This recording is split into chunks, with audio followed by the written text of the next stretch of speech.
All right. It's over. Hi, it's Danny Fleming. Marcus Collins from the MA Properties Online team. We are here for our online seminar about what's happening with the real estate market in Lexington. We normally run these seminars in person. We do them once a month, about once a month in Lexington.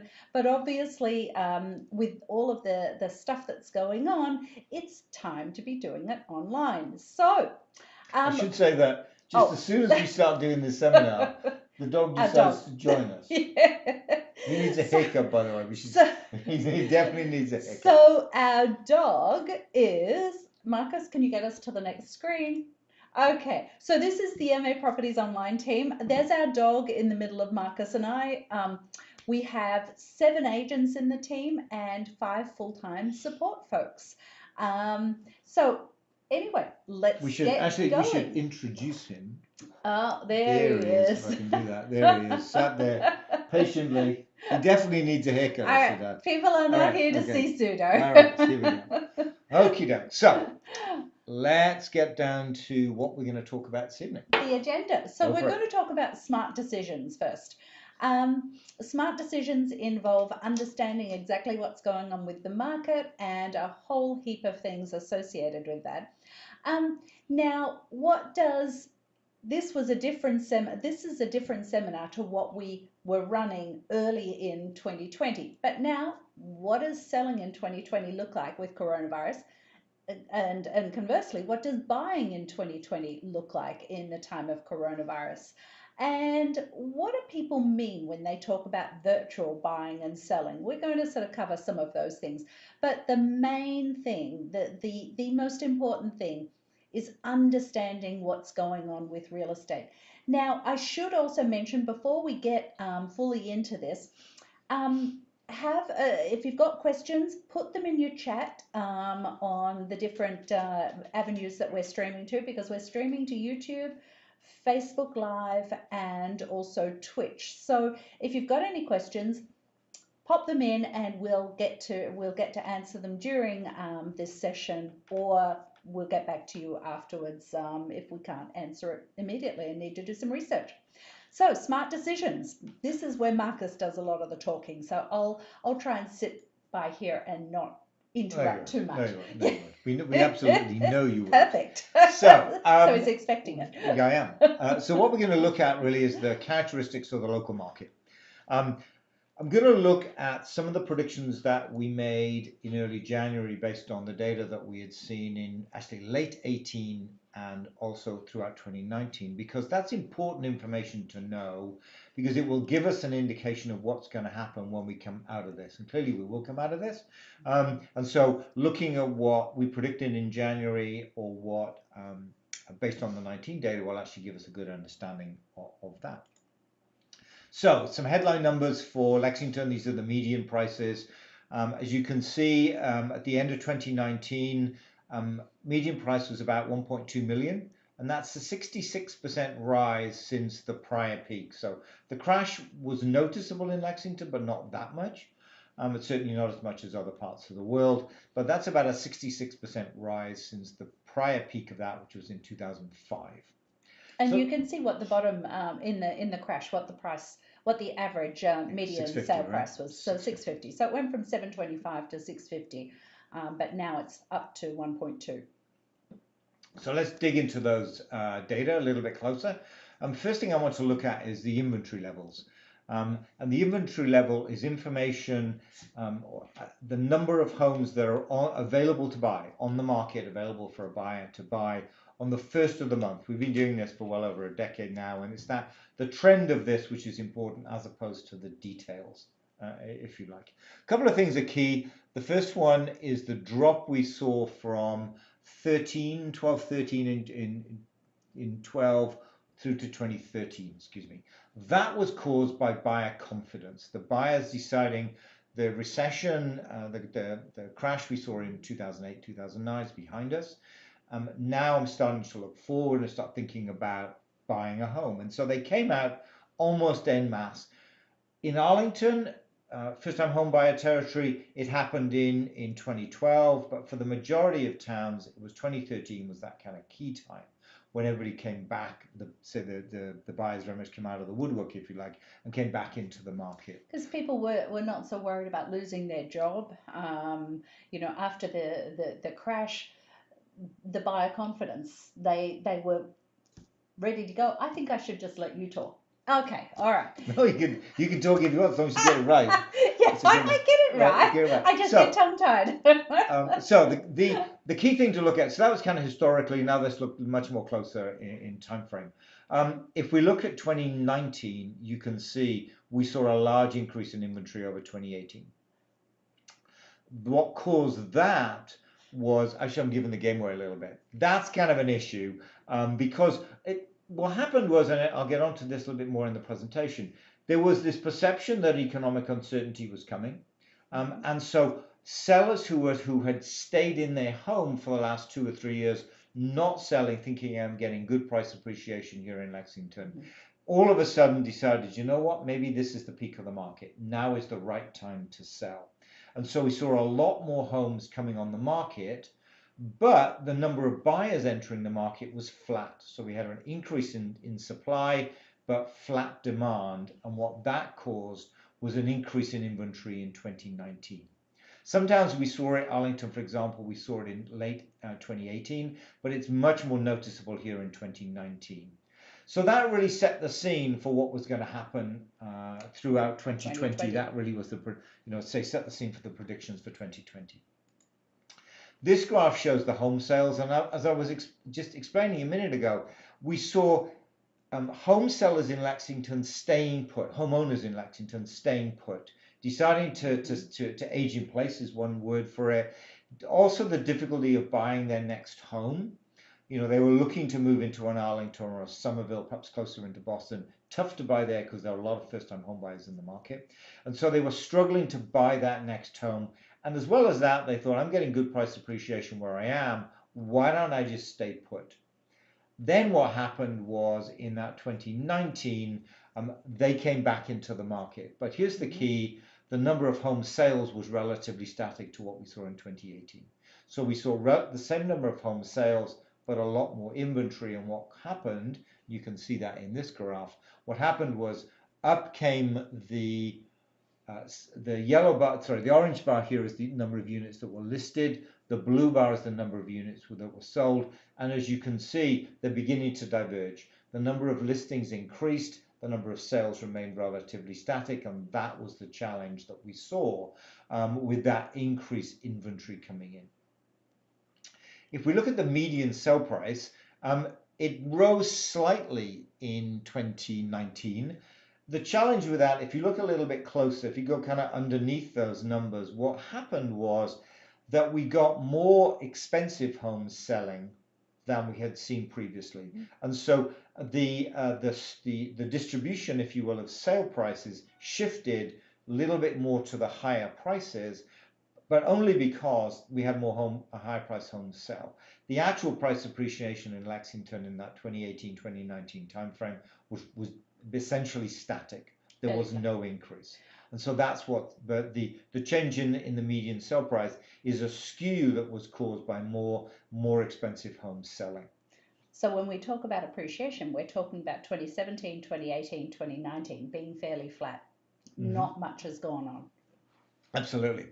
So, what's the kind of big picture? That's the underlying data, but what's the big picture in terms of what's going on? This graph from the Census Bureau, it's 2015 data. We should get, hopefully, we all did our census a month ago. We'll get some updated data eventually. But what this graph shows is the number of people in each age bracket. And there are two things which are important. They're basically the bumps that you see here and here. Let me show you. There they are. This group here and the older population are the baby boomers, those children that were born just after World War II. They are now getting to the point of retirement and therefore thinking about downsizing from their existing home. The group below this are the first-time home buyers. They're looking to move out of their rental and now moving into their first home. And it just so happens that the downsizers and the first-time home buyers are looking for exactly the same home. Characteristics are the same. They're looking for a relatively small home, not too small, good school district, relatively close to Boston in terms of the downsizers, relatively close to where their circle of friends are. They're either going to Florida or they're staying put. They're not necessarily moving 20, 30 miles away. They would much prefer to stay where their circle of friends are. And so, for example, with a Lexington or a Winchester or a Belmont, Arlington is a great destination, relatively close, ticks all of the boxes. But of course, Arlington also ticks all of the boxes for first-time home buyers, relatively close to Boston, school system which is very good. And so we get these two groups of people competing for the same homes. And that caused some issues for both groups. House prices rose, but also those downsizers were struggling to buy that next home because they were competing with the first-time home buyers. And that's one of the reasons why we saw declining sales in Lexington since 2015. Now that's changed in 2019 as homeowners thinking, now I need to come back into the market just in case that uncertainty comes in. So that was really the picture that we had for that 2019 market review. Based on one of its key things it based on the prediction was the fact that we're going to get some economic uncertainty. Now, scratch out economic uncertainty, as we definitely know that we have an economic downturn coming. There are some questions about, when and how long, but certainly that's been kind of overtaken by the events that we see right now. But I think it's important to remember that the predictions that we made based on that economic uncertainty are very likely, perhaps it's going to be more severe than we originally thought, and certainly more certain than we originally thought, but really are going to play out when we kind of pop out of this situation that we find ourselves in right now. So that's kind of important to remember.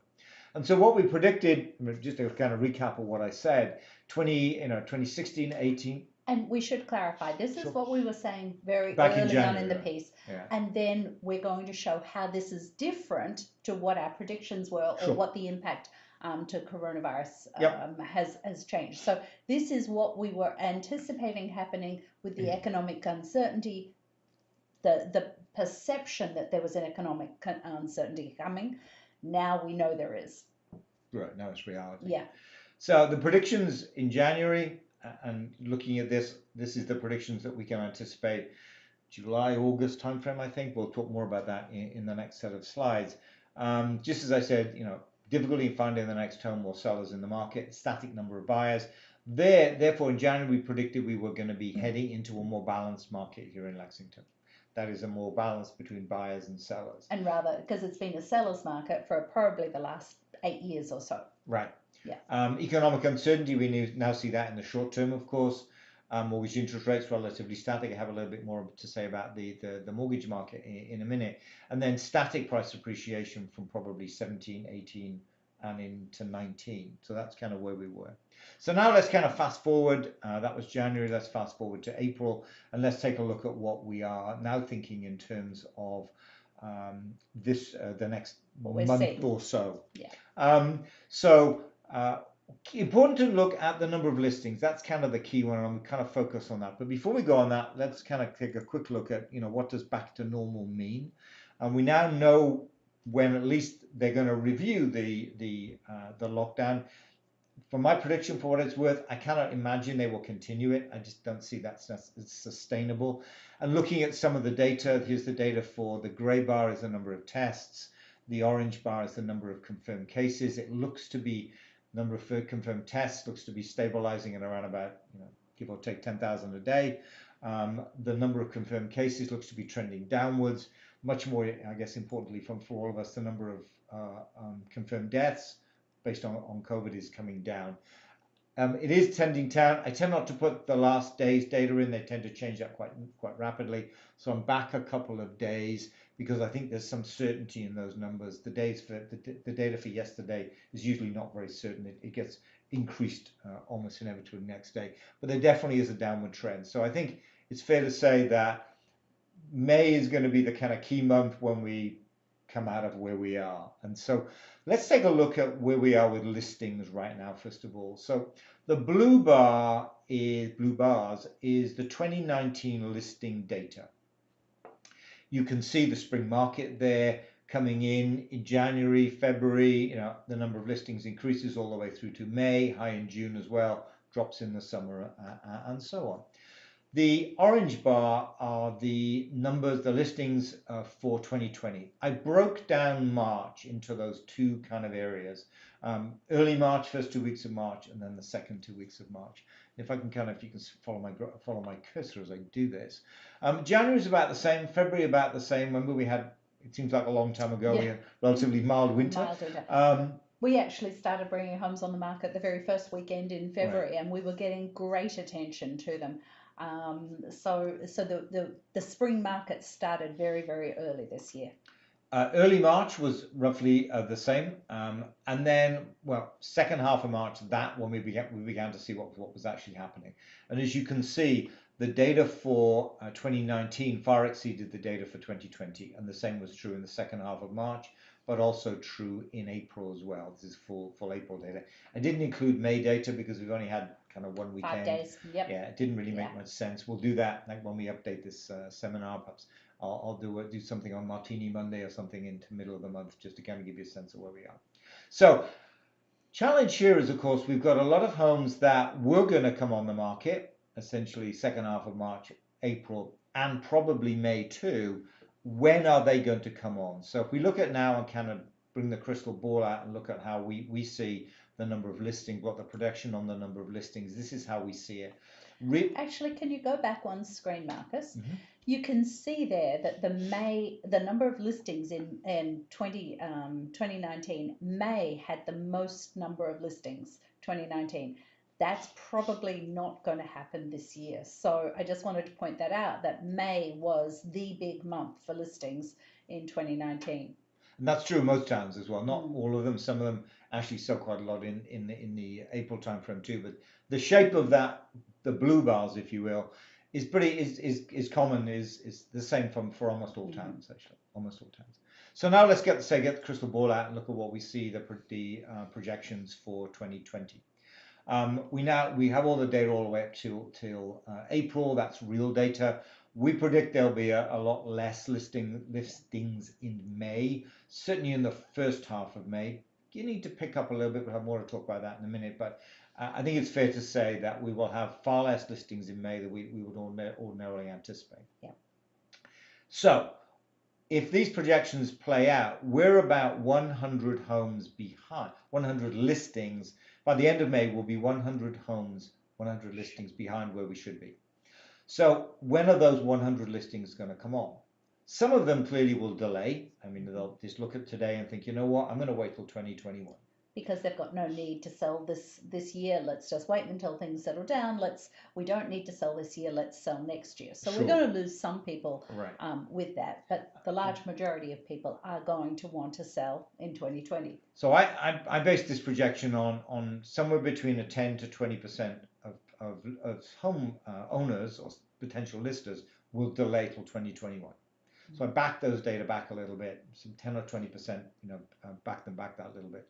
But still, as you can see, the number of listings we project coming on in that June, July timeframe, upwards of 90, whereas before it would have been sort of about 60. So there's a lot. I also spread it out across predominantly in June, but also July and August. I kind of bumped them all up somewhat, but weighting it more towards June. So, but as you can see, we're going to get a lot of homes coming on the market in that June, July, and potentially August timeframe. And that's the challenge. Lots of homes will come on. Now, where do we find ourselves in terms of, we predicted a balanced market, but will it be now, given that we'll compress the spring market into that June, July timeframe? What we see is in this timeframe, there will be a lot of listings. Yes, the buyers will be out, but there will be more listings than there are number of buyers. And so we will shift from something of a balanced market that we predicted to more of perhaps a buyer's market, certainly in that June, July, maybe into August timeframe too. And it's important to talk about here, because as we get into the next slide, we've put something together. How do we know when the buyers are going to come out?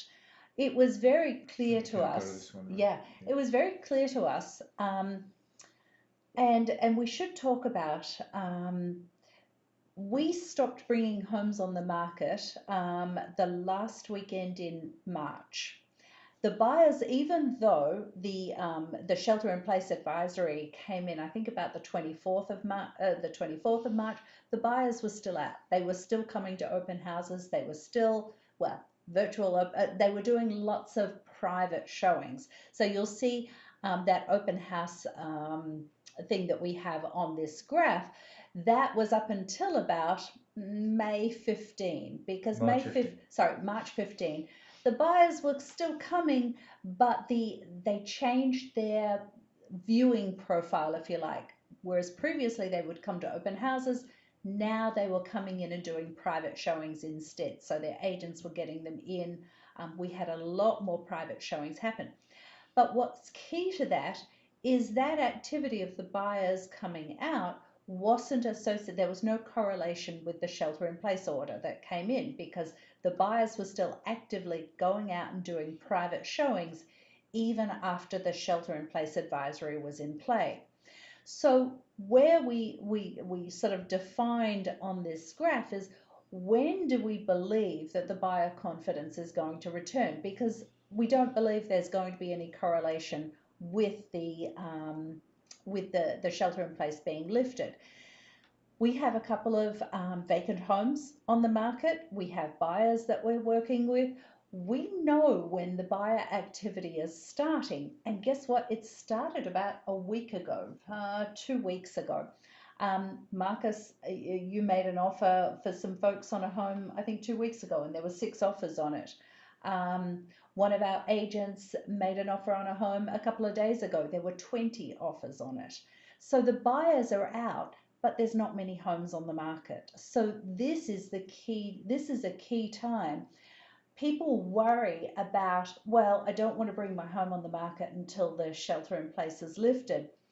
The buyers are out. We should mention we did a virtual open house of a home in Concord on Saturday, and Marcus I was here doing the stuff that needed to be done with the virtual open house here, and Marcus was at the home ready to walk through, and half an hour before the virtual open house was meant to start, there was a buyer in the driveway wanting to get in to see the home through the open house. And then at the end of it, we were only doing a virtual open house for half an hour, and at the end another buyer turned up. So the buyers are out there and they're wanting to see homes. So this is quite key. Whereas you see that May/June on this graph, we need to bring that back, because it's actually beginning now. Yep. So what we try to show with this graph is really say that timeline. Physical open houses have stopped, and essentially what happened, and we'll talk more about this when we get to our marketing section, buyers shifted from going to open houses when they were moderately interested in a home, shifted from physically going there to looking at everything online. They were looking at the photos, the videos, if there was any, the 3D tours, and so on. And so they shifted from moving from physically looking at a home, going into virtually looking at a home. And then if they liked what they saw, and only if they liked what they saw, then they would go to that physical showing. Just as Danny said, this is shifting now, and I think that it's certainly May, June. I think now by the time we get to the second half of May, I think the majority of buyers are definitely thinking around, the weather helps as well, of course, beginning to think around, okay, I can see the end of this. Yeah. Yes, I have some certainty in terms of my job. Therefore, I'm going to come back into the market. And I think it's also the buyer perception, with the number of deaths going down and the number of cases starting to go down, and the whole sort of thing about we're on the downward slide with this. And some of the states around the country are starting to talk about easing restrictions. Charlie Baker's starting to talk about when he's going to ease restrictions. The buyer confidence they're starting to think, maybe I'm okay now. Maybe I should get out and go and have a look at a home, and also start getting active again. But I mean, clearly we're not out of the woods yet. That's for sure. I mean, we're certainly not. And so, as we that was the kind of positive side of it. There clearly has to be a reality side to it too. And really the question is, are we going into a U-shaped recession or are we going into a V-shaped recession?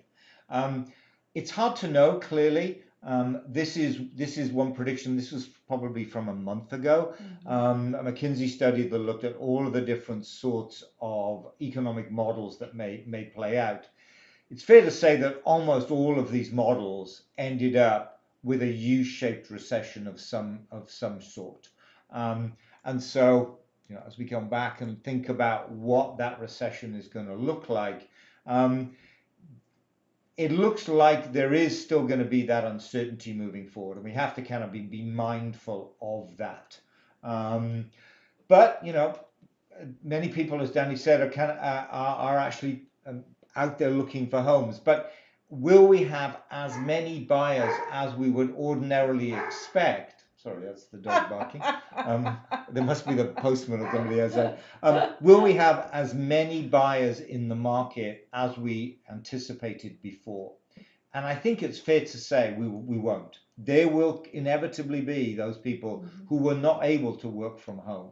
Many of us were. We're actually broadcasting from our dining room as we speak. But there are clearly a lot of people who were not able to work from home. And so there'll be a real impact in terms of that. So we predict that, yes, there will be buyers in the market, but there will not be as many as we anticipated previously. So we're going to see a slightly a lower number of buyers in the market. There is this whole question of having got out of this, having lifted the shelter in place, is it going to be a steady rise, or are we just going to be in this kind of cyclic nature of, yes, it comes back, goes away, yes, it comes back, goes away. So there are all kinds of uncertainty in terms of the medium and long term. But I think right now the best we can say is we do see buyer activity in the market. I have no question about that. But it's not going to be at the same level that we anticipated previously. And it's based on how much choice there is out for the buyers too. I mean, once we get into the June-July timeframe, and there's lots and lots of homes coming on the market, the buyers are going to get a little bit more selective. Sure, they're active now, and they're making competing offers on homes now. Part of that's because there's not much on the market. So we would caution sellers thinking that competition and that sort of frenetic activity is going to continue on when we're starting to get massive amounts of homes coming on the market, because sellers are, want to sell. Right. And when do they come on? We have some sellers that are a little nervous about coming on in May. We're actually bringing a couple of homes on the market in the next week. So we believe the buyers are out there. We need to get homes on the market. It's another thing to think about. I mean, lending, interest rates clearly are low. There's no question about that. But we do see the beginnings of the banks beginning to tighten that lending, needing higher credit scores, more scrutiny of loan to value and so on. It's also interesting to note that sellers are being much more prudent about which buyers they choose in terms of the strength from a financial perspective of that buyer. Is that buyer in a profession that isn't going to be hit by this? I mean, are they in healthcare, for example? Are they a 20% buyer? Are they a 10% buyer? Are they a 5% buyer? I mean, sellers today would much prefer an offer that's perhaps cash offer. Clearly that makes sense. That would be beneficial today, but even a 30, 40, 50% borrower will be much more something they'd be looking for than somebody who's borrowing kind of 80% or so. Let me turn attention a little bit to the buyers and kind of how that changed over time. Because it's interesting, if I kind of show you this graph while we're here, this is the Dow Jones for the last 3 months or so. We did see a change in that mid-February timeframe where the Dow crashed, the stock market crashed, and that did affect buyers' confidence in the market. Bear in mind, this predated the lockdown by 3 to 4 weeks. So we did see in that kind of mid-February timeframe that stock market crashes, many higher priced homes where buyers were perhaps bringing money out of the stock market to finance that home, we did see a number of those, for example, come back on the market. We did see some softening in the higher price points in that mid-February timeframe. And that's the buyers potentially had a little bit more exposure in the stock market, and a little bit, whereas they did have more money before the stock market started crashing, and now they're sort of, I need to hedge my bets. I don't want to get my money out of the stock market while it's crashing to this degree. And just looking at kind of where we are, the 6-month number, we're still nowhere near as high as the 6-month number. If we go 1 year, still, we'd have to go back quite a way before we can actually see where the stock market was at the same level it is today. We're back in early 2019. So that will still have an effect on the higher priced homes. Now, having said that, for the higher priced homes, clearly that has less impact on people who are not as exposed to the stock market, first time home buyers, for example. The buyers there became more cautious, if you will, in that kind of mid-March timeframe, and it became much broader across both higher and lower price points. So it kind of hit both areas. And we found the situation in that timeframe that many buyers were exiting. Perhaps they were furloughed. We had that situation in one case. We had some investors who were somewhat cautious, the better word, to actually go into the market, not showing, for example, where the rental market would be. That's turned out not to be the case. I think it's fair to say, having looked at it, watched the homes that they exited for, the rental market still does seem to be quite strong. We also saw, guess what, home inspections coming back. And when they came back with a vengeance, certainly in that March timeframe.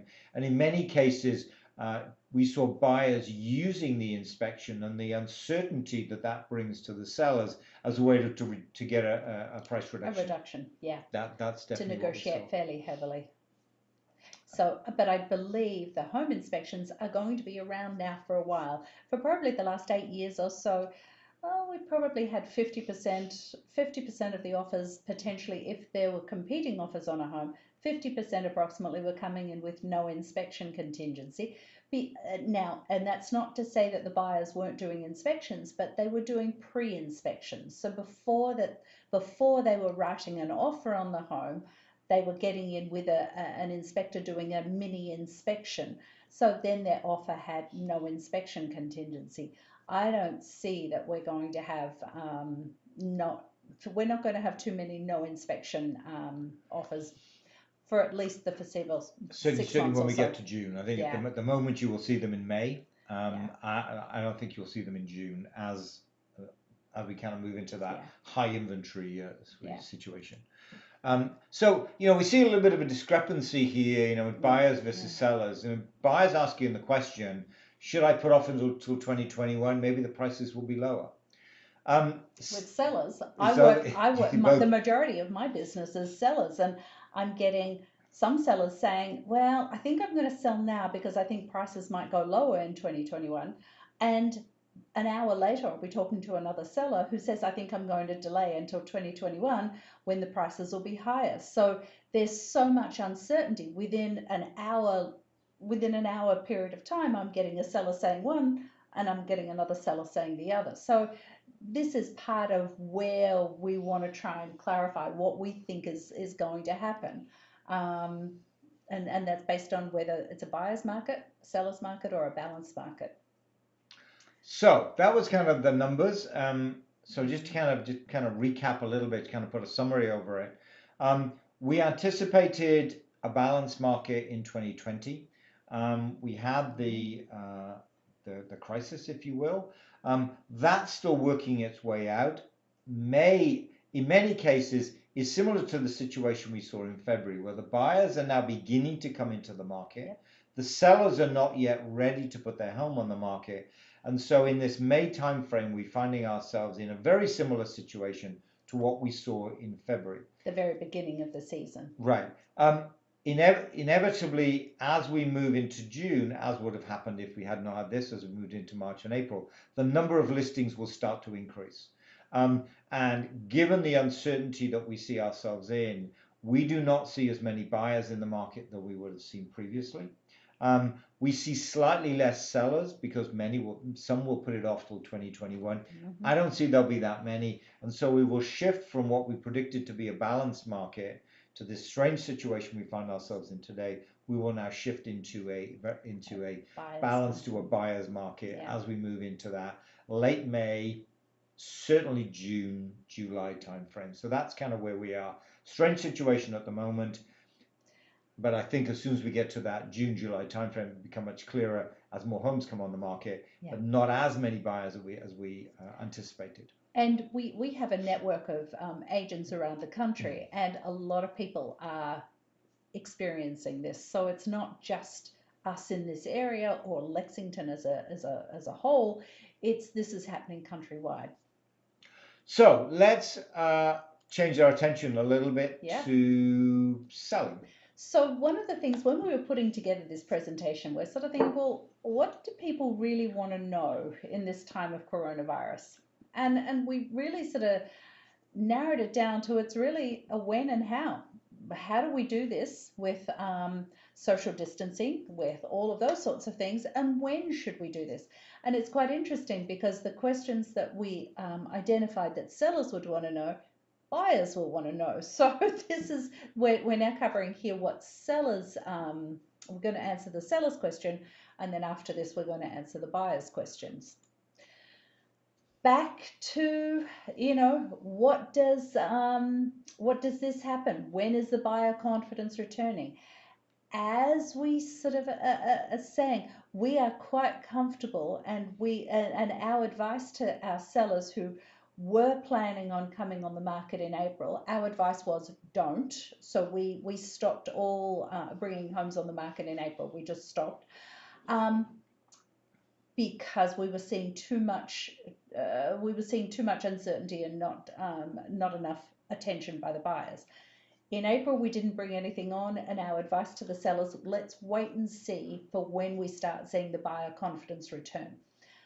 We're starting to bring homes on the market now, as I mentioned before, because we see this May timeframe as being the sweet spot.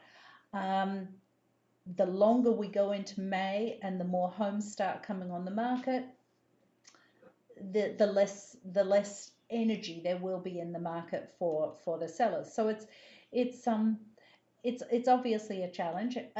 When you talk about this though, it doesn't matter about when, and this is the same at the beginning of spring, it doesn't matter when you time coming on the market. You've got to have all of the right components in place. You've got to prepare the home. You can't just bring a home on the market that's in terrible shape. You've got to present it to the buyers well with staging and things like this. You've got to market the home. But one of the other components is you've got to price it realistically. If you price it too high, then it doesn't matter that you've got all of those other components correct, or there's no homes on the market. It's not going to sell. Having said that, the buyer confidence is increasing right now. There's still 51 homes on the market in Lexington right now, not selling. So just because there's no inventory on the market doesn't mean you can bring on something without that doing all of the fundamentals to get the highest price. It's so important to still get the fundamentals right. Okay, so let's go into the how. There are some things, when we talk about bringing a home on the market, in this time of coronavirus, there are two types of homes that we're going to be bringing on the market. One's a vacant home and one's an occupied home. But how they come on the market is two different things. It's obviously a lot tougher for an occupied home because both you've got the buyers quite concerned about getting in and exposing themselves into a home where they don't know who lives there, they don't know whether they've got COVID-19, but also on the same token, you've got sellers who you're going to have strangers coming into your home and you don't know whether they're going to practice safe handling, they're going to wear gloves and masks and all of that type of thing. So the occupied home is a different scenario. Vacant, it's easy. So we are separating those two out. Now, I do need to clarify that an occupied home, we're often recommending to the seller that if it's occupied, why don't you go away for 4 days or something like that, or 5 days? Because the key time of coming on the market, the highest concentration of buyers coming into a home is within about the first 4 or 5 days of a home coming on the market. So if a seller can go away for that period of time, we can start treating that more as a vacant home, and we can market the home as if the sellers have temporarily relocated or temporarily moved out to allow for safer showings. But now that I've talked about the fact that we've got two different types, there are some components that are the same for both of those types. So we've classified that as general. Whether it's a vacant home or an occupied home, there's really no open houses happening. I do have to say, before we get too far into this, this is an ever-changing situation. What we talk about today wasn't the case 3 or 4 weeks ago. It may not be the case in 3 or 4 weeks. So it's an evolving situation. Currently, there's no open houses. There are some towns around Boston that the town governments have said no showings of any sort in an occupied home. So definitely no open houses at the moment. Physical feature sheets. We found that in the last couple of weeks in March, people didn't even want to touch the feature sheets that we had in the home. And we do nice booklet style feature sheets. People weren't taking them. They were worried about who's been touching them beforehand. So we have, instead of providing physical feature sheets, we have virtual feature sheets online, because everything is virtual at the moment. Videos, 3D tours, the website, everything's become virtual, and the buyers are expecting that because, let's face it, at the moment, most of these buyers who are active right now and want to buy a home this year, they're sitting at home, working from home in some circumstances, working from home, but they're online. We've found that we had the graph that shows the open house, how we had buyers coming to open houses previously, but then the viewing profile changed to being virtual things. We were finding views of our 3D tour and videos and our website going through the roof. The number of people looking at those things as time has gone by has just kept on skyrocketing, because we track the numbers of people that look at those things, so we know what normal is, and we know what, wow, everybody's looking at this stuff. When we're talking about selling, we would recommend that a seller complete a seller's disclosure. Now, Massachusetts is a voluntary disclosure state, so a seller does not need to disclose. We probably find prior to this 50% of sellers did, 50% of sellers didn't. We would recommend the sellers completing the seller's disclosure because in this time of coronavirus, the buyer's physical access into your home is going to be a lot less reduced. It's going to be a far more reduced than what it would have been prior to this all happening. And the buyers get much more warm and fuzzies. Do you like that word? That's a technical word. Right. Yeah, I can see. I noticed that. I did notice that. I would never use that. Just so I know. The buyers get a lot more warm and fuzzies when they see a seller's disclosure. They sort of think, okay, the seller's disclosing this. They wouldn't lie about this sort of stuff.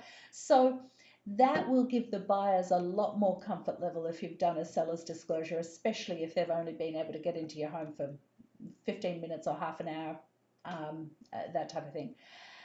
But again, the way that the buyers, and we've seen this now since about mid to late February, we started seeing that the buyers were spending all of their time online and checking the home out using the 3D tool, using the video, all of this sort of stuff.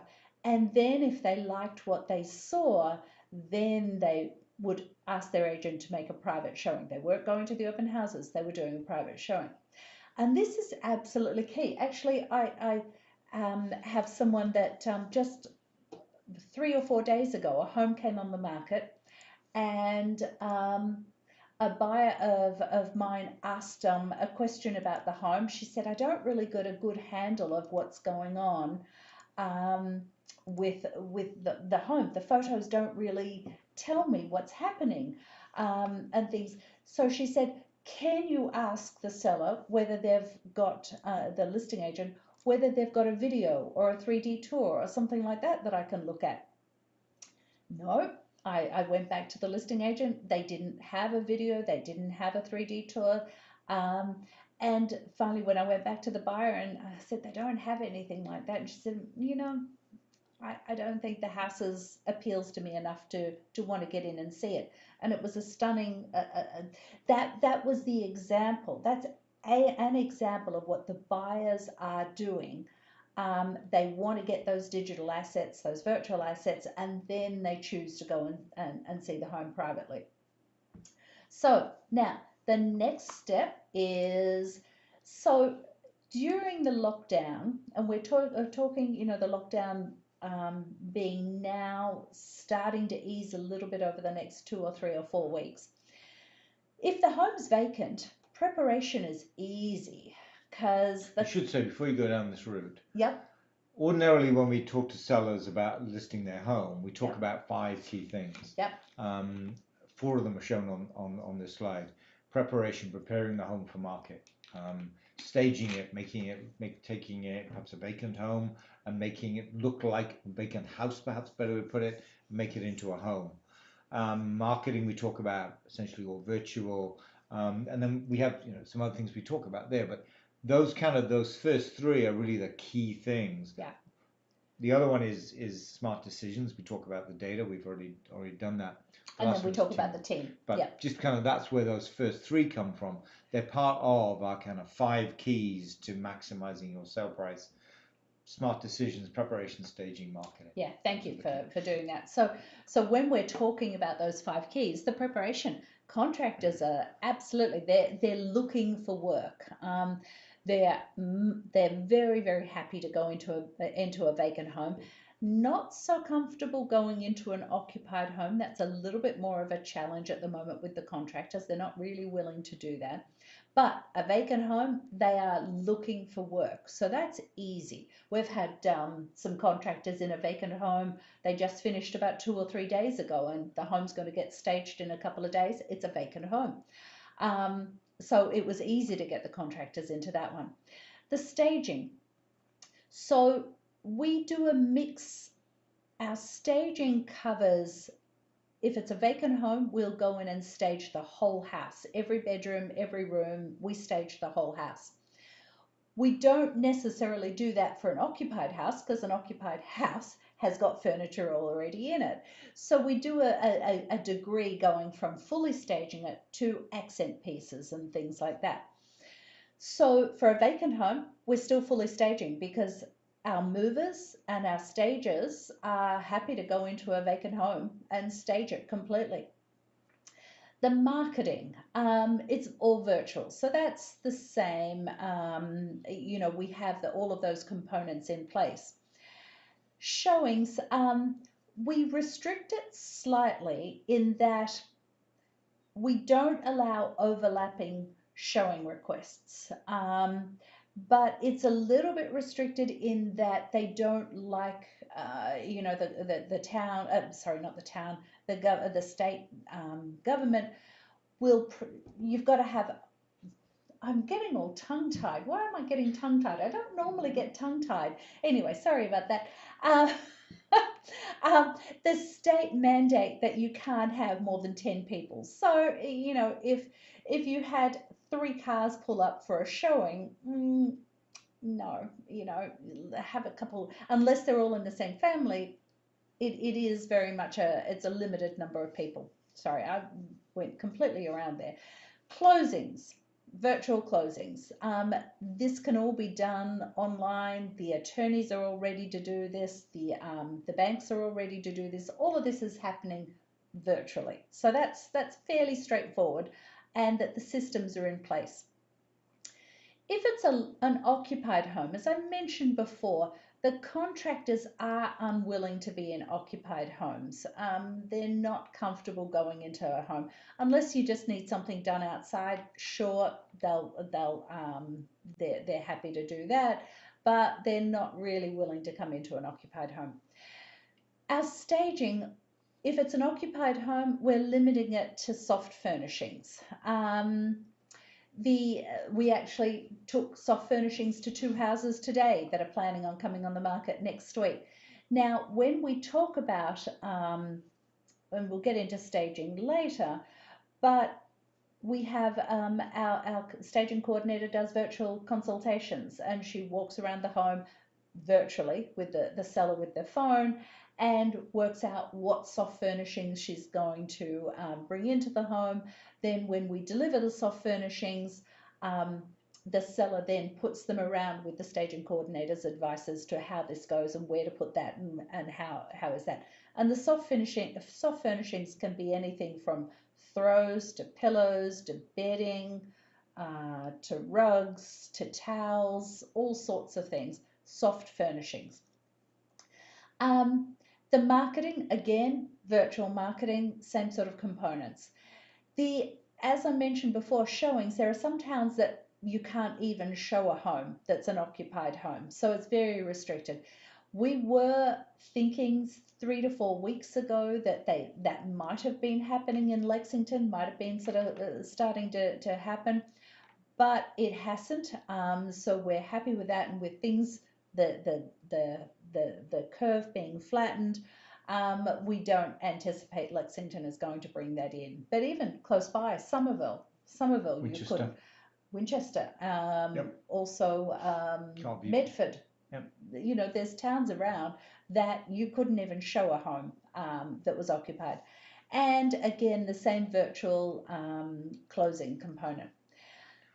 Now, here's where we start getting into where the buyer confidence returns. And we are, as I was sort of saying before, we are starting to see that starting to happen. So between now, the next 3 or 4 weeks, it will get easier and easier and easier. So contractors, they're going to be willing to come into a vacant home, of course. Full staging. Of course, it's the same sort of thing in the lockdown phase as to the buyer confidence returns phase. When it's a vacant home, nothing really changes apart from the showings. They'll be less restricted with that. So that's the big difference. And I think that's important to mention. If a home's vacant, it makes it so much easier. And remember, we mentioned that if a seller moves away for that time that the home's on the market, we consider that a vacant home. When a seller's going to be at home with an occupied home, first off, let me sort of say the contractors are progressively willing to come into a home. Our staging, we will progressively be willing to fully stage as that time goes by. Now, why, you may ask, why is there a difference between the fully staging and the soft furnishings? So soft furnishings, this COVID-19 coronavirus doesn't appear to last on soft furnishings, for very long. But sometimes when we're staging, if we're doing full staging and someone needs a dining room table and chairs, or they need a coffee table, or they need lamps, things like this, then they're hard surfaces, and they talk about that coronavirus existing on those for 3 days or so. So we have to be worried about the movers. We have to be worried about our stagers. We have to be worried about the sellers, because we might be moving furniture out of one home into another home. So that full staging where we're bringing in components that the coronavirus might be existing on, or we might be touching a seller's coffee table to move it just so that we can put a rug underneath it. That's exposing our stages, a little bit more than we're comfortable doing. But as the buyer confidence returns and things start easing, we will be starting to do more and more fully staged homes. Virtual marketing, same thing. That doesn't really change. The showings, they'll become progressively less restricted. With homes that we bring on the market that are occupied, we'll be providing booties, we'll be providing gloves, and we'll be asking buyers to have masks, and we'll be asking the agents to do that. But it will become easier and easier and easier as time goes by. And again, virtual closings. I think that's across the board. That's become it's become the norm. So again, this is just showing you again what we see is going to happen when the buyer confidence returns. The private showings will start increasing. We are starting to see private showings increasing now. We're still going to see the same amount of virtual showings. So those digital assets are absolutely key to getting the highest price for a home, because if you recall, I had a buyer just myself that decided not to even bother going and having a look at the home because she couldn't get a feel for what the home looked like before going in and exposing her and her family to go and see the home. So it's only if the home really, whoa, we need to go and see that. That's where we are right now, that's for sure. Yeah. That'll change over time, but that's where we are. And the idea of putting this slide in there again, you've seen it a few times, is just to differentiate those two phases. We talked about the lockdown phase. We have a summary coming up in a minute too. The lockdown phase and that buyer confidence. For us, that's kind of second half of May and then moving forward. So that's becoming I think we're getting a much better handle on how we've got a pretty broad brush as to when that will kick in. But I think we get a better handle now. It'll be the second half of May when that will actually kick in. So that was the reason we wanted to show that again. And here's the summary area. We've got vacant on here and we've got occupied on here. And you can see that if it's a vacant home, there's really not much change between whether it's in the lockdown phase or the buyer confidence returns phase. The only one is that the showings will be less restricted as the buyer confidence returns. But here's the occupied home. During the lockdown, preparation's a little bit more of a challenge than what it would be when the buyer confidence returns. Staging limited right now, progressively eases as time goes by. Marketing is still the same. The showings very restricted in the lockdown phase, with some towns not even allowing showings to occur on an occupied home. As things ease, this will be less restricted and your closings are still virtual. Did you want to say anything more about that? Nope. Okay. Let's keep going. Sorry? Let's keep going. Yes. So buyer confidence returns. What do we mean? Increasing number of homes coming on the market. Now, a lot of agents around may only list one home a year. So they're not really going to know when they should bring a home on the market, when things are turning, if you like. They're going to know when a lot of homes start coming on the market. But as we were explaining before, that's not really a great time to come on the market. It's really important to try and come on the market when there's not much inventory. So we want to try and avoid being in that big glut of homes coming on, because they will start coming on in with a vengeance, because there are a large number of agents that only list one home a year. They're going to be triggered by when a lot of homes start coming on. And as we get more and more homes coming on the market, there's going to be a lot more competition with sellers to try and stand out to all of those buyers who are out there, because as more and more homes come on the market, the buyers have a lot more choice. So to stand out and make that home, oh, I need to go and see that home, that's so important. And that's part of what we were talking about before. What's critically important is the 5 keys. So the smart decisions, knowing when to come on the market, knowing what's going to happen with how this is working. What the preparation services, preparing your home so that the buyers don't walk in and sort of think, oh, I've got to spend a lot of money on this home. Oh, it's, even at this point in time when you can't get contractors into the home, just decluttering and taking depersonalizing the home. There are so many components that can be done as part of that preparation services now. Staging services, making the home feel good, because it's all about a visceral feel when the buyers walk in the door or when they look at a home online and they think, oh wow, I really like this house. That's the key thing that you need to have happen, which is from the staging component and the decluttering and the depersonalizing and all of those sorts of things. Marketing, I mentioned before, got to have all of the digital assets out there. That is so important to get the buyers to even make that next step to have a private showing. And then excellence through teamwork. What we talk about with that is we have a listing coordinator, staging coordinator, we have a closing coordinator, we have a marketing coordinator. Our whole team is there to make the experience a great experience. Did you have anything more? Nope. You don't say much, do you, when I talk? Need to. I don't need to. I'm listening. Noting down when you make a mistake. He doesn't listen hardly. I'll say something and then I'll talk about it 10 minutes later. But he said, you didn't tell me that. I'm writing notes. I'm just writing notes. Anyway, preparation services.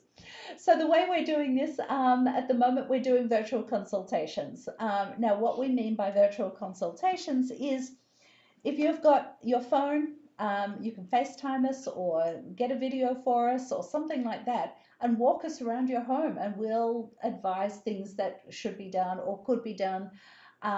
Again, it might, if it's a vacant home, it's easy. We just go in and see it.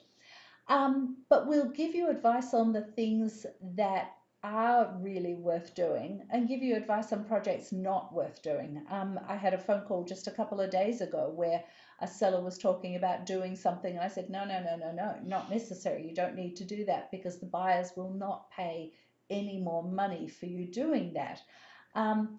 We're not going to come in and suggest something that might cost $2,000 to do and just get you a $2,000 increase in home value, in sale price.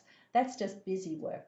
What we might suggest is something that might cost $5,000 to do and might get you a $50,000 increase in sale price. That's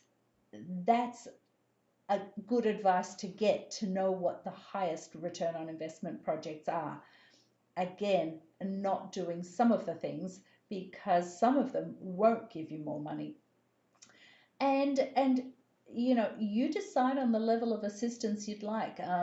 We run it everywhere from, we'll provide contractor resources and some names, and they are generally really responsive. If you mention our name, they want to keep on our good side. And good side, is that what we really want to say? They want us to keep on referring them to business. And obviously, if they don't do a good job, we're not going to be referring them again. So we can give you their names, or we can get them in, we can talk, get them to coordinate the contractors, we can assist with getting quotes, we can help oversee the project. So you, the seller, decides what level of attention you want from us with regard to preparation services. But when you talk about that, here's a home that we bought on the market. Actually, we were pulled in by the estate attorney, and they had 3 other agents in to talk about the home. Those other 3 agents talked about tearing the home down. and got them quotes from builders. And we walked in with it like this and thought, the home has really good bones. It just doesn't present well to a seller, to a buyer.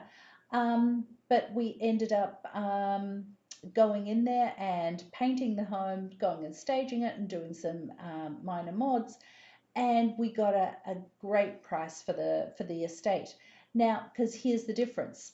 We took wallpaper down and we painted. We did a few more things around the home, but we got the floors refinished.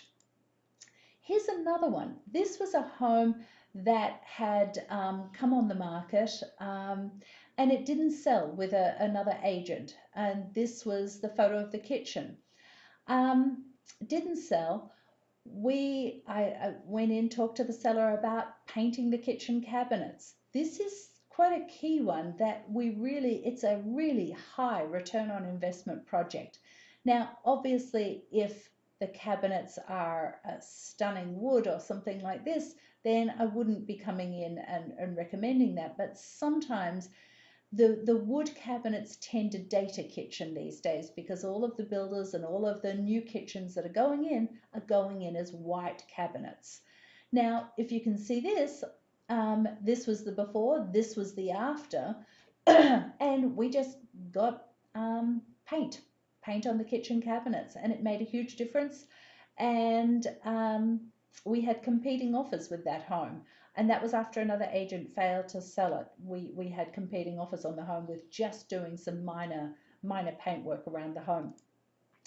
Here's another one. A lot of folks don't realize that the tiles that you see in a bathroom, that might be your orange tiles, your green tiles, your blue tiles, or you might have a black strip around the top. They paint up beautifully, because this is the after with just some paint on the tiles and the wallpaper taken down and some paint up here on the walls. Because when you look at this bathroom, the buyers walk in and think, oh, I've got to renovate the bathroom. We can't buy this. We've got to spend a lot of money on this home. When we buy the home, I've got to renovate it. Yet with just some paint, the buyers walk in and sort of say, well, it's fresh, it's clean.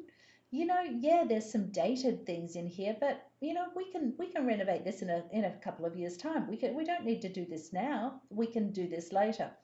So it changes the dynamic of the buyer who walks in seeing this and saying, I've got to spend money. Oh yeah, I can live with this. I'll spend money in once I save some money for it. So it delays the anticipation of spending money. Now, let's get on to staging services. We probably should let you know that we have our own truck. We thought we'd got to show you our truck, and there's our dog. He's somewhere around. There's our team, more importantly. I know, yeah. Sorry, the dog's important. Our team's there, and our truck. So if you see this going around, this is us. So what does staging services look like at the moment? A virtual consultation. Our staging coordinator was on the phone with someone just yesterday, talking, and that person was walking them around the home on their phone, and she was giving advice, and then she was summarizing it and all of this sort of stuff. It also, during that virtual consultation, when the seller decides to come on the market in the next couple of weeks or so, she's already got a handle on what soft furnishings to take around to the home. Depersonalize and declutter. We'll advise you on the sorts of things that will make a difference even in this lockdown period. The things that will make a difference to how the buyers view your home. And that's really, really important. As I mentioned before, is the buyers walk in the door and they've got to have a positive visceral feel.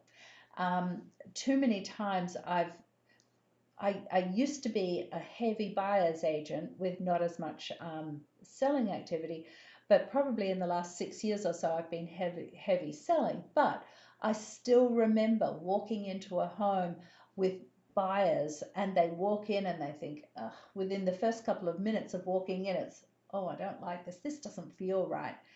And you start to see what it is that they're responding positively to and what they're responding negatively to. So it's that visceral feel when they walk in the door is so important. And that's the advice that we give you with that, with the staging. And it's performed by our professional staging team. We have a staging professional, and she's our coordinator. We've got part-time stagers, and you saw we've got our own moving truck. And what I was trying to describe before, our staging furniture, it's based on needs. If you are living in your home and you've got lots and lots of furniture in your home, part of our staging might be asking you to relocate some of that furniture, store it in the garage or store it down in the basement, or just because it's so important to have a minimalist feel. When we get back to open houses, this is even more important. But when you've got too much furniture in a room, the room feels smaller. The lesser furniture is better. It's the accents that are important, all of those sorts of things. So we might just ask you to relocate some furniture, or we might relocate a console table from this room into that room where there's less furniture in it, and it works in that room just as much, but now takes the ease away from a traffic flow, if you like, when we get back to open houses. But we'll bring in accessories. If it's an occupied home, we'll be bringing in accessories and things like that that will make your home feel like it's out of a magazine. And as time goes by and they progressively lift the progressively lift restrictions on staging occupied homes, because there are challenges with that, as I was mentioning before. And part of that is when a seller can move to another home or move to a friend's apartment or move to that's vacant. There are second homes that some sellers can move into, whether they be friends' homes or their homes or whatever. Then we can start treating that home as a vacant home. And just to sort of give an idea, these progressively lifting restrictions, we're trying to document what's sort of involved. And this is where we are currently. We actually have some folks moving out of a home on Friday this week. And we'll be going in on Monday to stage. And it's an occupied home. They're going into a friend's apartment, and that apartment is vacant, so they're moving into that home for a period of time while the home's on the market. And it's better for them as well because they do want to sell. They've got 3 small children and an elderly parent living with them in the home. So they don't really want to be in the home while buyers are coming in and potentially exposing themselves, potentially exposing the sellers to the virus. So they can move away and they can be completely comfortable in not being exposed. We can have our stagers come in and all of that. So this is just trying to document what we anticipate timelines to be, but every home is different. So I need to clarify that. Every home is different. Here's a home this is a listing photo of a home that was on the market with another agent, not selling. And here's the photo where we came in and staged the home. We bought furniture into the home. A buyer, when you get a buyer walking through a home trying to figure out what room is this, then you're starting to lose them. And this home, it didn't sell with the other agent. This home, we actually had competing offers on the home, and this was an over $2 million home that we had competing offers on. So the competing offers don't just happen on your $600,000 homes. It's all about those 5 keys: the presentation, the staging, the marketing, the smart decisions, and the teamwork involved. that's when we can get the highest price for a seller. But here's another home. This particular home, this has got an interesting story. This one was a for sale by owner for about 6 months. Then the sellers had already moved out. Then they bought it on the market with another agent, and that agent had it on the market for 12 months, not selling it. Then they took it off that agent after 12 months, the contract expired. Then they tried doing a for sale by owner again, and this photo here was when it was on the market with the agent for 12 months. But I want you to have a look at something here. This is the front door's just behind there, but this is the living room. This is clearly the dining room because you've got a chandelier, a central a chandelier over the dining room table. The buyers would walk through here and think, what is this room for? I don't know what this room is for. So the buyers couldn't, when the buyers, again, as I sort of say, when a buyer walks through the home and they can't work out what they would use a room for, you've lost them. And you never want an agent to describe your home as unique floor plan, because as soon as we know that it's a unique floor plan, it's a mess. So what we did when we went in is what you can't see from here, but this living room we staged as his living room because it was a living room. We staged the second room as a dining room because there's the chandelier, it was a dining room. And what we staged this room as was a pre or post dinner drinks room. We had a bar there and we had sort of, drinks, martini glasses and things like this. And the buyers could walk through and think, yeah, okay, we can have people over for dinner. And this is where we sit and have, a dessert wine at the end, because I like dessert wine. That's why I'm mentioning that. We need dessert wine. But this home didn't sell. 6 months with a for sale by owner, 12 months with an agent, another 6 months or so as a for sale by owner. We came in and staged it. We did all of those components, and we had competing offers on the home. So it makes a difference. Don't ever let anyone tell you that staging doesn't really matter, because a lot of agents will say that you don't need to stage to sell a home. You need to stage to get the highest price for a home. What we're seeing, it's probably worth mentioning now too, what we're seeing a lot of agents proposing, pushing, is virtual staging. That's great. Virtual staging, they would send this empty photo off to a company who put some staging into the photo. But then if they're doing digital assets like a 3D tour or a video, guess what? That virtual staging isn't going to be in there. But even more important is when the buyer comes to see the house in person. Oh, okay. I don't understand. This home doesn't feel like a home anymore. Even though it might have looked great in the photos, a buyer will not buy a home without physically seeing a home. We anticipated that maybe that might happen with this last lockdown in the last month or so.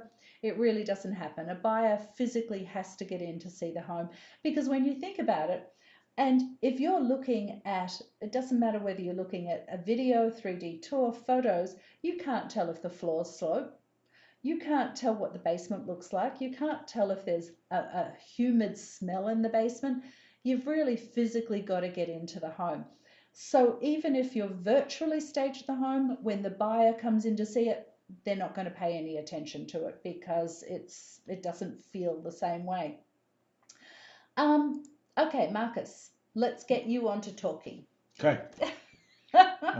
So I want to talk a little bit about marketing, and specifically digital marketing, because as Danny mentioned a number of times, it's really all about the virtual side, the photos and so on. Let me kind of go through those one by one. I did a whole 30 minutes on this last night. I do a Martini Monday session where it's an excuse to drink. But he doesn't need to have an excuse to drink. I think we'll have a martini after we're finished this.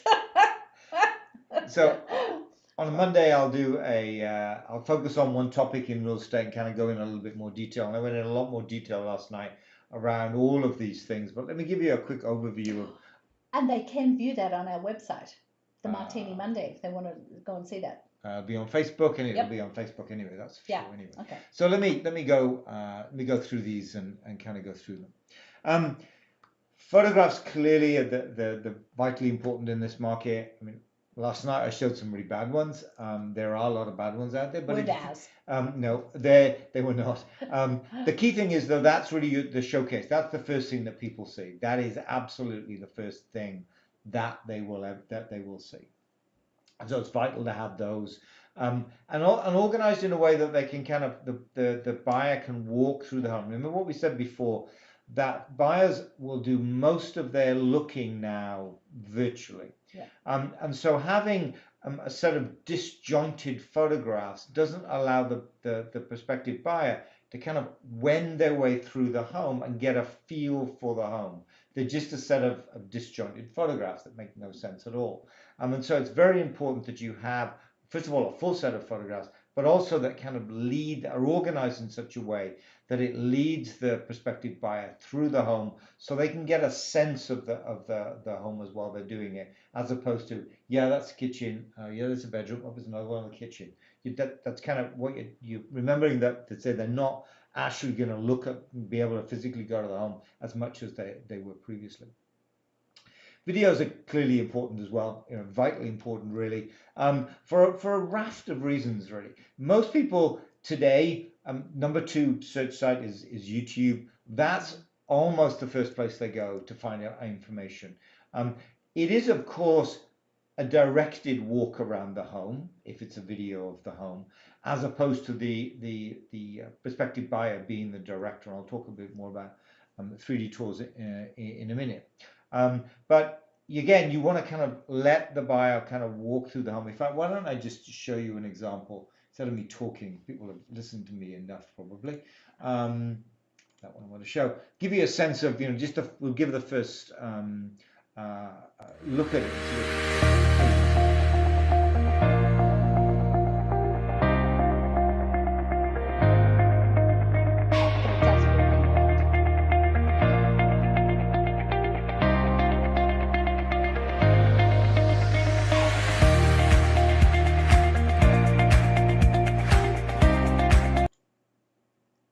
So as you can see, it's kind of starting outside, kind of going into the home and then taking it into the home. And as Danny mentioned, I talked a lot last night about this idea of virtual staging.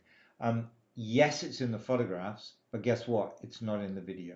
And so you give them the sense of what the home would look like from the photographs, but immediately you go to the video or to the 3D tour, or much more important, just as you said, Danny, in person, I can't see it. I mean, yeah, I saw it in 1 or 2 photographs, but it just doesn't work. Yeah. Videos are important too as a way to get it out on social media. Some of you may be watching this on Facebook right now. And it's a very... And YouTube. Right. Yeah, and YouTube as well, but that's not what I was going to say. Okay. What I was going to say was social media is really, really important. And it's a way to engage with the prospective buyers in a different way. Yes, you can put out the video that we just put out, but perhaps that's not something that's catchy enough to get broad viewing on social media. So what we do, for just give you a quick example here, is a video that we get, guess what, the dog to walk around the home. Cute, yes, but guess what? It gets the attention on social media. And having looked at that video on social media, the next place they go, as I'll talk about this in a minute, straight to the website. So that's the way that kind of that works too.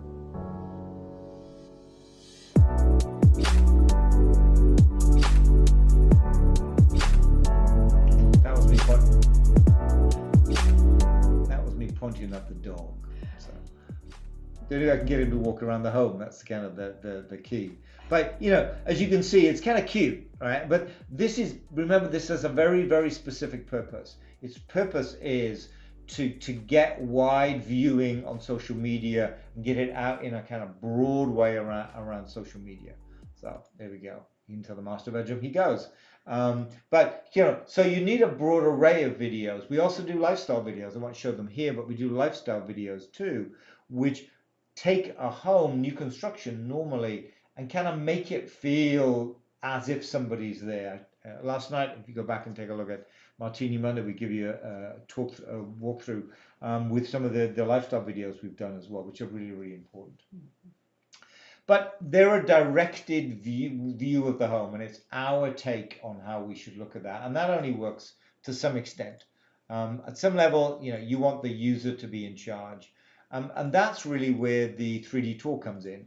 And let me show you the 3D tour, because I think it's a really powerful tool where the buyer is very much in charge. Let me put that in full screen mode, kind of blow it up. Here we go. So here I'm in a home. This is a new construction we have on the market right now. We staged this last week. We did. So this is brand new. Brand new. But the photographs gives you one view of it. But here, let's go take a look at this home. You can kind of go around. Let's go take a look at the mudroom. I'm interested in the mudroom area. Yeah. You can see the shiplap. Shiplap, yes. Thank you. Shiplap. I always keep getting that wrong. But here I'm controlling. I'm the director of this movie, if you like. And so I can walk around the home. And if I want to go to the basement, this will take you to the basement. Or if I've decided, actually what I really want to do is I want to go upstairs, then you can do that. I love the dollhouse view. No. Yeah. No, I'm going to go upstairs first. Okay. Before I'm going to show them the dollhouse view. That's what I'm going to do. Here we Doesn't go. listen to me. No, you're right. I don't. And so here, maybe I want to go into the master bedroom. You never want to go too far because you get kind of. You can also view this on those 3D goggles. Challenge with that, I find, is that it does become a little bit. You jump quite quickly, and so that you want. I'm not a great fan of that, but the difference here, as I say, is that very much the user is in control of how it's done. You can go to the dollhouse view now if you want. Okay. I'm just going to show the off dollhouse. Okay, the dollhouse I think is amazing because. Careful. Sorry. Careful, you say. Okay. Don't just don't move quite so fast. I think it works really good with a smaller home, right? But you can see what rooms are above each other and all of that sort of stuff. So the dollhouse view is very handy. If you've say got a home that's got 1.5 bathrooms and as a buyer you really want 2.5 bathrooms, well, what rooms are above the other full bathrooms? Can I put another full bathroom in? Those types of things. So that's I think is really powerful. I think it works really well for smaller homes because this is kind of pretty large, and so the challenge with it I find is that you kind of anyway. So 3D tour, very much the potential buyer in charge. So at 2 o'clock in the morning when they can't quite remember, so what did the basement look like? They can go directly down to the basement and take a look what the basement looked like. So that's a hugely powerful tool in terms of being able to do that. And that's so important in the time of where we are now, where a buyer may only have 15 minutes, half an hour to see the home, and they've got to make a decision on whether they're going to buy the home or not. If they've got a 3D tour, they can 2 o'clock in the morning, they're worrying about whether there's a linen closet on the bedroom level. They can actually walk around the home as if they're in the home and see that there's a linen closet or something like this. So this helps us not only in this time of coronavirus, but even we've been doing 3D tours for 5 years. 5 years. Sure. Now. Yeah, we have. Yeah. So we haven't had to change anything to try and make to help have a virtual presence out there because we've been doing this for 5 years. So. And we find that it helps our buyers because every buyer is going to have buyer's remorse. If you're a buyer, imagine you're going to have buyer's remorse when you're successful buying a home. Having a 3D tour will allow the buyer to work through that in their own time and understand that, yeah, this house works for me. The other thing that's important, and actually this tool gives you as well, is the floor plan. And let me just restrict that to, floor number 2, which is the main living area.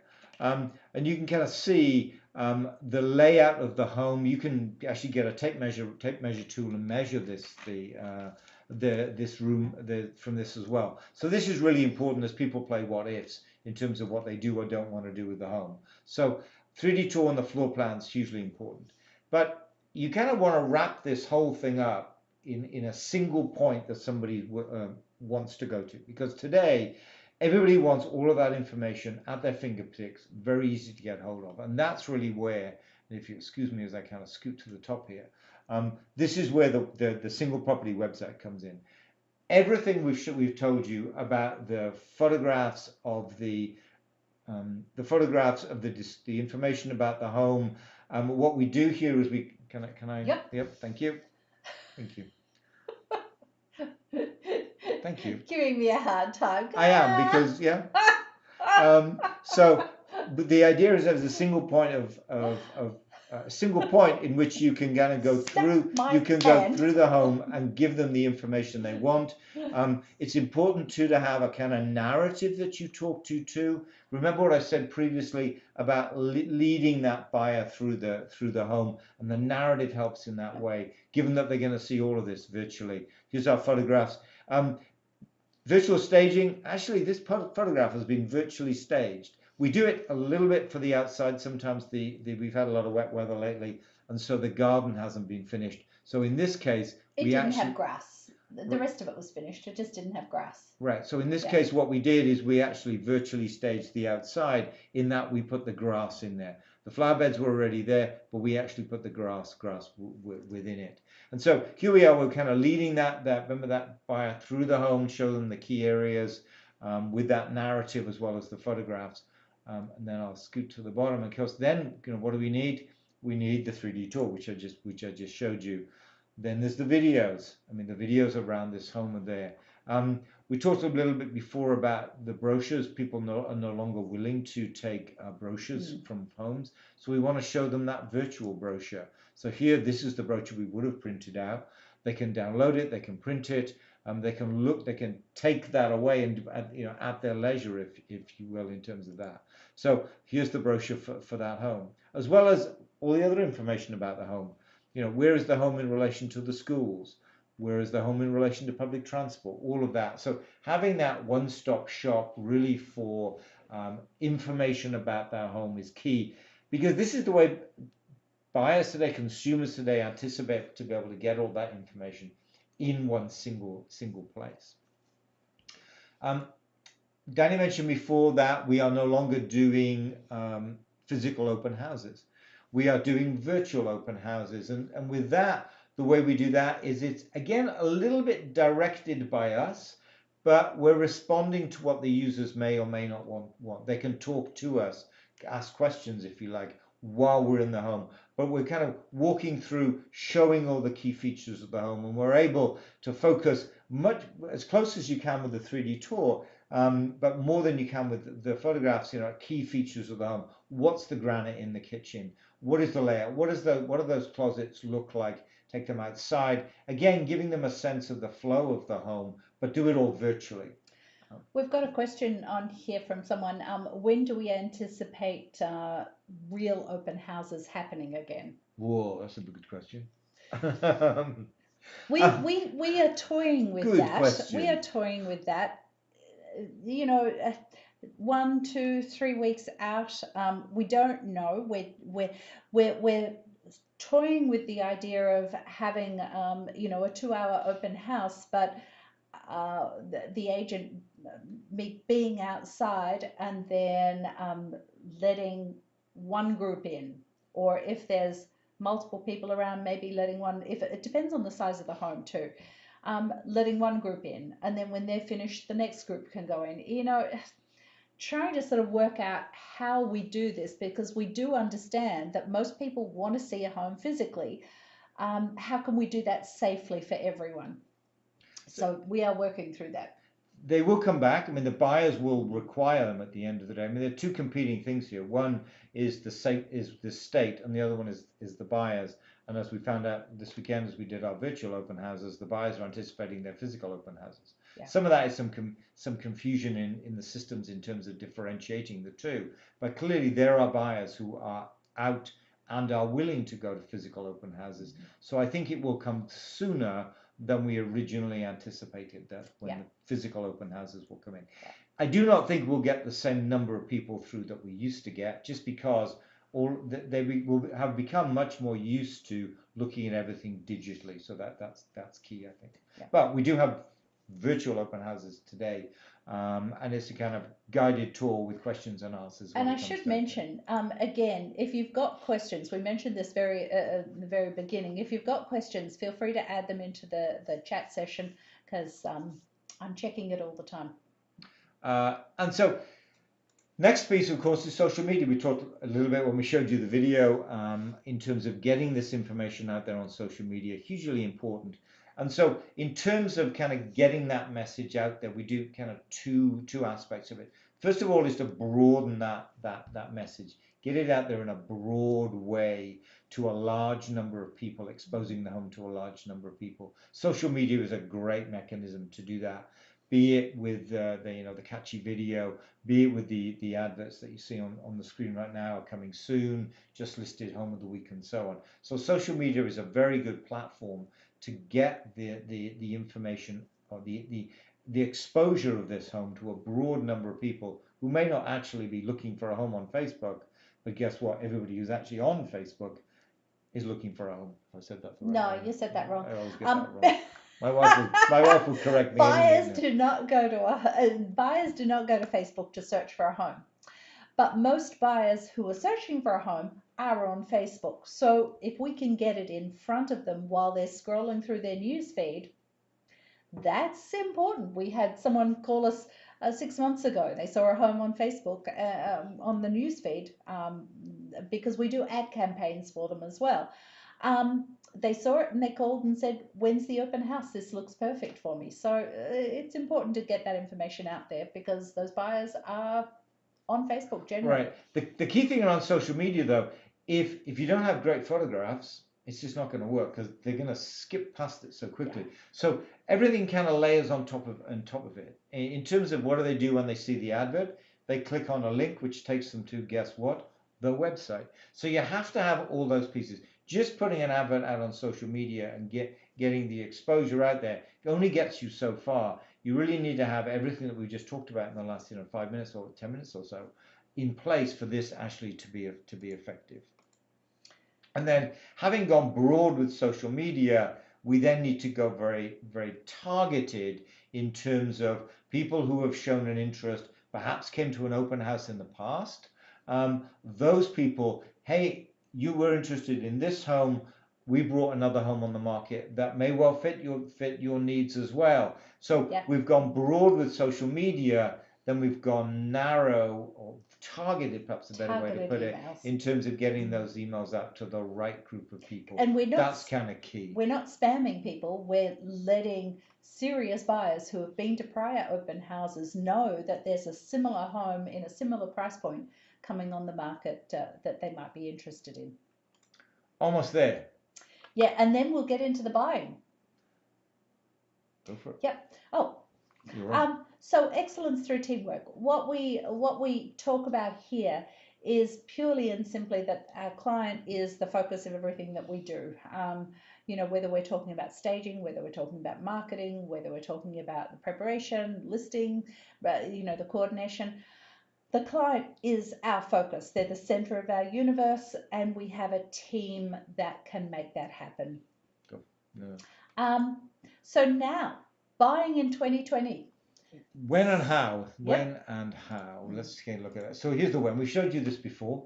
We probably hammered this one home, quite a lot. But the key thing is, buyers are starting to. The when is now. Many buyers are out as we speak. They're out looking at homes as we speak. So the when is really now. The how is a little more difficult. I mean, clearly we have restricted showings. Towns restricting viewings of occupied homes. Some buyer's agents not accompanying showings. I showed a house a while ago where the buyer agent refused to go. And so I went and I opened the door and let them in. Be prepared for scary situations. One of our buyer's agents was out a while ago now, expecting the home to be vacant. They went in and it definitely was not. There were people, working in the bedrooms, playing computer games in the bedrooms. There was like, we're here, you just walk around us, please. And so be prepared for those kind of scary situations. And that doesn't happen very No, often. that is. That's a poor agent giving their seller the poor advice, because it's, I mean, what that buyer and our agent did, they, as soon as there was someone, they spotted someone in the They home, walked they straight out. turned around and left. So that Right. house, the buyer didn't even look at that house as being a serious home for themselves. So that's losing that buyer. Um, Gloves and masks, are de-rigor required. I think it's fair to say when they lift this lockdown, they'll make masks required anyway. Everybody seems to be doing that. I guess if nothing else, it gives people a kind of sense of safety. Um, um, in terms of seeing the home, you get a range of different options. Everything's virtual. The seller's disclosure hopefully is there. Many homes are. Again, look at it online. You see, we showed you all of the assets. And often we have initially, I think it kind of less of it nowadays. No private showings prior to submitting an offer. I think we did see that at the beginning. I think it will For a couple slowly of disappear. weeks. It will slowly disappear. I think it's fair to say. But certainly, it anticipate doing almost everything virtually, and then have restricted private showings. That's kind of key. So that's why it's so important that you've got to have all of the things, because the buyers, that's what they're relying on at the moment. And as I mentioned, the buyer that I had, that there was only some photos online, no other digital assets, and they just decided the home didn't really appeal enough to warrant putting themselves at risk to go and have a look at it in person. So it's so important to have those digital assets there. So restricted inspections. Some inspectors are not allowing buyers to attend. So perhaps be in the situation where instead of actually walking around the home, you're going to get a report at the end of it that includes photos, maybe some videos, and a phone consultation. That's very different from what you saw previously when you followed the buyer, the inspector around. The buyer followed the inspector around, got all the nuances around the home. That is shifting. Hopefully we'll get back to those, because those inspections were clearly very, very important. But that's kind of where you are. So you really need to have confidence in your extended team. You're going to have limited access to the home. Perhaps as a buyer agent, just going to open the front door. Inspectors not allowing buyers to attend. So you really do need to have a high degree of confidence in that extended team. And once you have that high degree of confidence, then you're going to be ready to kind of move forward. In terms of financing, as I mentioned previously, banks are beginning to tighten their lending requirements, higher credit scores, and so on. Certainly today, buyers who don't have strong financing will find it very difficult in the environment that we see ourselves in today, that's for sure. That may loosen slightly. It's not clear that the banks will loosen that much. The sellers certainly perhaps will. The market will require it. But the banks themselves look to have a somewhat tighter set of requirements for lending. Appraisals too. Often the appraisals is just a drive-by. So given that the appraiser is not actually going into the home, potentially not meeting the listing agent, as a matter of course, we as listing agents will meet the appraiser. If the appraiser is just driving by, there is that potential that appraisals may be coming in slightly lower because they're not getting in to see the finishes in the home, those kind of things. So be prepared. We'll see as time moves on whether those appraisals start to come in a little bit lower, just because the appraiser is not able to give the same degree of attention to detail, if you like, that they've been able to do prior to today. So that's something to bear in mind. I've got a question from someone who's asking, if I decide to wait, will I be able to buy for a better price? Good question. It's likely that yes, you are. A lot of high degree of uncertainty. A couple of things, as we said at the beginning, are pretty certain. That we have far less listings today on the market than we would ordinarily have. Many of those sellers will still have to sell, so they will come on the market, and they inevitably will come on in the spring market. So it'll be in that June, July timeframe. So it's highly likely we're finding ourselves very much in the situation we would ordinarily find ourselves in February, where lots of buyers, not that many listings. as March and April comes along, so that shifts. So now we have, yes, there are buyers, but there are a lot more listings. And so the market shifts as we move ordinarily into the kind of mid to late part of the spring market. We'll see a similar situation occur. A lot more homes will come on the market June, July timeframe. That will make it much easier for the buyers to buy a home. And there'll be a lot more choice. Yeah, a lot more choice, and it will be a lot easier to buy a home, I should say as well. Okay. So just to kind of wrap up, we're almost out of time here. Virtual buying and virtual selling and buying. Kind of recap of what we talked about previously. Virtual home selling, a lot of things being done virtually without actually doing face-to-face, and as you call it, webcam face-to-face. Virtual consultations, virtual market analysis, electronic signatures everywhere. We're starting to roll out, we'll do it in the next couple of weeks, a listing dashboard which allows a buyer, actually I can show you if I It's an app. It's an app, it is actually, yeah. that allows a prospective seller to look at where the transaction is. How many people came to a virtual open house? How many people are viewing the 3D tour, the brochure, all of those, to get a sense of what in interest there is in that home. So a lot of that being very much kind of looking at rolling much of that being online. So that's kind of the key. And we see that happening today, but I also see that continuing moving forward. Restricted showings, of course, and then e-recording at the registry and so on. So much of the home buying process, home selling process today, shifting to online. It won't go exclusively online. Clearly, there's still a market for face-to-face. I mean, face-to-face is so very important in this business. It really is a relationships business, not a transaction business. That's for sure. That will not change. But many of the activities that we currently do will shift from being face-to-face to being online. And then if we look at home buying, similar things really. Virtual consultations, digital marketing, that's the way you're going to view a home. Most consumers are used to doing that anyway. They would just, with real estate, it wasn't there. We think it will revert somewhat back to normal, but it will be a slow process. But today's consumers are still going to require all those digital things in place. Again, the inspection going to be a hands-off inspection. We have rolling out at the same time as rolling out the seller's dashboard. The listing dashboard. Listing dashboard, we're going to roll out the buyer's dashboard as well. Everything about where the transaction is moving forward. So showings will be restricted. That will change. But that kind of is the virtual home buying process. More and more of it moving from where it was previously to a much more virtual world. Slowly but surely, and some of it will revert back, but much of it we believe will actually stay in that virtual world, which for many cases may be a good thing. Yeah, and I mean it's fairly clear. I think we're just about done, aren't we? It's fairly clear that technology can get us huge places in this virtual world that we're in, or this social distancing world.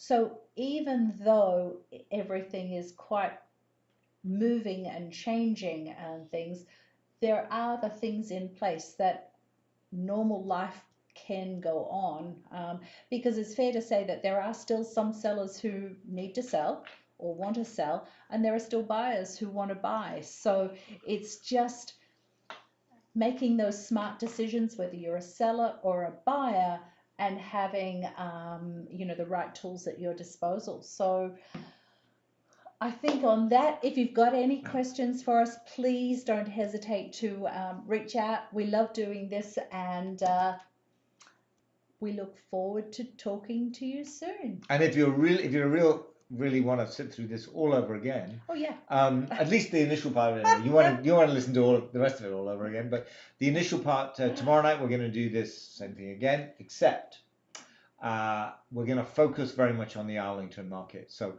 if you're living in Lexington today, thinking about downsizing, wondering what those downsize to, the towns you would ordinarily downsize to, what the market in those towns looks like, join in tomorrow. Yeah, we will focus on that tomorrow evening. So with that, we'll say goodbye and thanks for watching. Okay, bye. Bye.